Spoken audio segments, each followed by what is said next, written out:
নলতা ঐকতান ক্লাবের পরিচালনায় সেদিন বাচ্চাদের আঁকা প্রতিযোগিতা ছিল। তো আমরা কয়জন বাইরে বসেছিলাম, আর ওই দেখো বাচ্চাদের জন্য ওই গিফট ছিল। এই যে কৃষ্ণা, এই যে রতন, আর রতন খুব হাসছিল।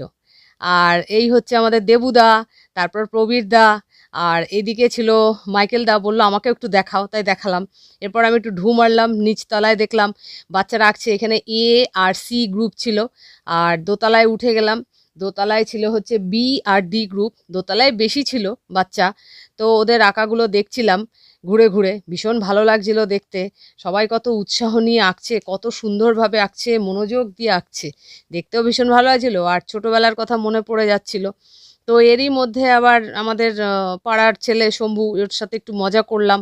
আর ওকে তো তোমরা চেনোই, ও হচ্ছে আমাদের সেক্রেটারি পার্থ। এবার বড়দের আঁকাগুলো একটু দেখছিলাম, বড় মানে ডি গ্রুপের। তো ওদের ওই আঁকার নৈপুণ্য দেখতে দেখতে তারপরে বিদায়